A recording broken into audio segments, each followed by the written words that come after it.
The story begins when a man woke up to find himself in a strange situation. He had become the young master of a demon sect, but he was the weakest character among all the villains in the martial arts novel he had written. His name was Woon, and he was known as the disastrous young master. Lee wondered how he had ended up in a martial arts novel that he had written himself. Before this, he was just an ordinary 32-year-old man living in South Korea. He remembered a strange incident when he was moving into his new home. His laptop was on, and there was a folder titled as a hero, Lee. It reminded him of the martial arts novel he had started writing as a college student, but it was never finished. As he looked at the laptop, it suddenly instructed him to go back to being a hero. Confused and startled, Lee woke up as Woon, the fourth son of the leader of the demon sect. He had lost consciousness after falling off a horse when he got scared by a bug. When he regained consciousness, a month had passed. Woon's life was a mess. He was a scoundrel, a playboy, and weak in combat. He felt like trash. The real problem was that he knew the main character of the novel would kill him with a sword. Lee, now Woon, was in a panic. He desperately wanted to find a way back to his original world. With determination, he vowed to survive in this strange martial arts world known as Murim. However, there was a big problem. He was weak. Woon had never taken training seriously, so it was natural that he was weak in combat. But he didn't have time to waste. He decided to try learning Mugong, a combat technique in the Murim world. As he practiced, he felt a faint energy, known as chi, embracing his body. It was painful, and he eventually lost consciousness. He nearly died because his body was not properly trained. Frustrated, he realized that Woon's lack of dedication to training had put him in this predicament. But he couldn't give up. He knew he had to keep going. Determined to learn more about the demonic cult, he went to the library to read books. Luckily, he could read Chinese characters, which helped him understand the texts. He needed to gather as much knowledge as possible to navigate this unfamiliar world of the demonic cult. There was a group of people called the Divine Cult, but they didn't consider themselves a demonic cult. They called themselves the Sun Moon Divine Cult. During the Yuan dynasty, the Sun Moon Divine Cult became well known among the suffering Han people. They settled in the Central Plains, built their forces, and even aided Zhu Yuanzhang in breaking free from the Yuan dynasty's control. Zhu Yuanzhang eventually overthrew the Yuan dynasty and established the Ming dynasty. However, he was afraid of the Sun Moon Divine Cult's power. In the early days of his reign, he drove them away. The remaining cult members struggled to survive. Zhu Yuanzhang's dream of expanding into the Central Plains was repeatedly stopped by the Murim Alliance and the Imperial Army. The third-generation cult leader held a deep hatred toward the Central Plains people for chasing them away.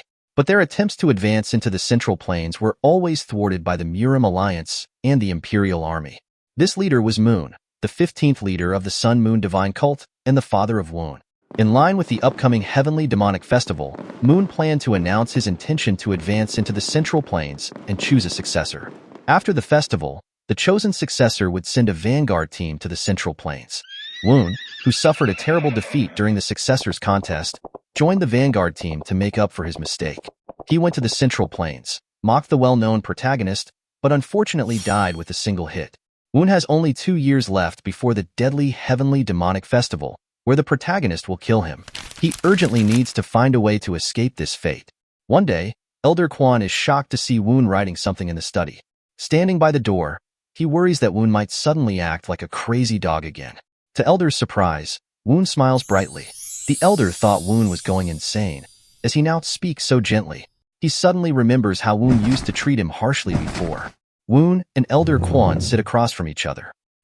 Woon asks if Elder Quan is in charge of taking care of Woon and his wallet. Elder Quan confirms that he is responsible for both. Curious, Woon asks how much money he can get if he sells everything he owns. Elder Quan wonders if Woon has gotten into trouble, but Woon assures him that he hasn't. In a dramatic manner, Woon explains that if someone dies and comes back to life, they start questioning the meaning of their life and why they held on to material possessions. He urges Elder Quan to exchange everything for cash as soon as possible. Elder Quan, though confused, understands that Woon has changed significantly since coming back to life. A few days later, Woon now possesses 2 billion won worth of wealth in modern currency. He is unsure if this is enough, but he needs to survive and come up with a survival plan within the next 2 years. Now that he has cash, it's time to move on to the next step. With a smile on his face, he stands in front of the Heavenly Demon Library. There, he finds a book on the life-saving meditation technique, which grants a superb sixth sense. This skill allows him to dodge attacks and exploit openings. Additionally, it grants him the ability to sense an opponent's strength, emotional state, and detect dangerous traps and ambushes, a cheat skill. Although he is the one learning this technique, Woon knows that once the protagonist learns it too, he will surely die. He finds 2 more books: the Scale Armor Technique, which teaches how to block a sword while unarmored, and the 9 Moons Divine Art, which increases strength 9-fold. With these newfound skills, Woon prepares to face the challenges ahead and survive in this dangerous world. With great excitement, Woon finds all the fundamental martial arts he needs for his training. In a bustling brothel, 2 men sit and talk about the rumors of Woon coming back to life. They notice that Woon seems to be acting differently this time. Meanwhile, Woon locks himself inside the Heavenly Demon Library for days. A man named Dampyeong laughs and insults Woon, saying he doesn't even know how to read. Another man mentions that Woon might be thinking of entering the battle for succession at the Heavenly Demon Festival. Dampyeong jokingly pledges to become Woon's slave if he joins the battle, with everyone in the brothel as witnesses. While Woon is in the library, he starts to feel irritated and senses that someone might be insulting him. Realizing that having a teacher would make it easier for him to learn martial arts, he decides to call Elder Kwon for help. Woon affectionately refers to him as Gramps and provides a list of potential teachers. However, Woon also realizes that he smells bad since he has been locked in the library for a while, so he decides to take a bath to freshen up before seeking out a teacher. Feeling refreshed after a bath, he is approached by beautiful, sexy women. Woon blushes and refuses their offer to bathe with him.